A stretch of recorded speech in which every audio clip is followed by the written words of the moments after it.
सुनते हैं, जरा सुनिए तो। अरे बोलिए भाग्यवान, क्या हुआ?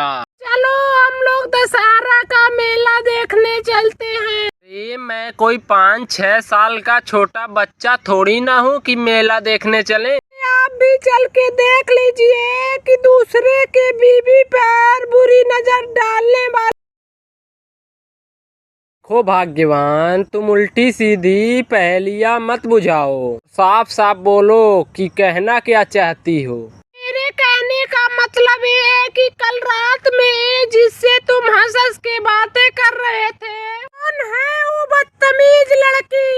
अरे भाग्यवान, वो हमारे ऑफिस की सिक्योरिटी है जो हमारे काम धाम के बारे में बात कर रही थी। हाँ, मैं भी पहले तुम्हारे ऑफिस की काम वाली थी, फिर तूने मुझसे मीठी मीठी बातें करके यहाँ पर कहीं वही वाला सीन फिर से नहीं ना चल रहा है। अरे तुम तो दशहरा का मेला देखने जा रही थी ना, फिर भीगी बिल्ली की तरह मुझ पर क्यों प्रहार कर रही हो? नहीं जाना मुझे मेला वेला देखने। महाराज रावण ने सिर्फ एक स्त्री पर हाथ डाला था, इसके कारण उनको हर साल जलाया जाता है, लेकिन आजकल के मर्द हर नारी को देखकर लार टपकाने लगते हैं, ये उन्हें हर रोज जलाना चाहिए।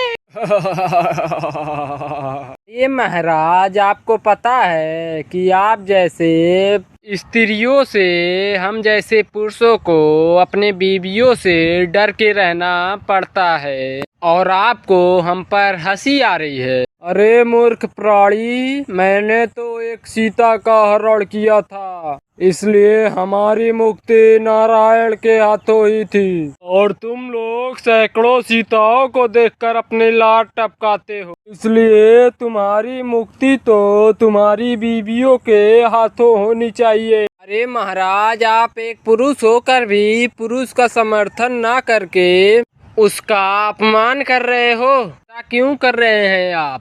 इसलिए बेटा कि मैंने दूसरे के बीवी पर बुरी नजर डालने का परिणाम देख चुका हूँ। अंत में अकाल मौत ही मरना पड़ता है, और तुम लोग वही कर रहे हो। आप टेंशन मत लीजिए महाराज, कलयुग के रावणों का अंत करने के लिए भगवान राम को फिर से धरती पर अवतार लेने की जरूरत नहीं पड़ेगी, क्योंकि इनका वध इनकी बीबियां स्वयं महाकाली बनके ही कर देंगी।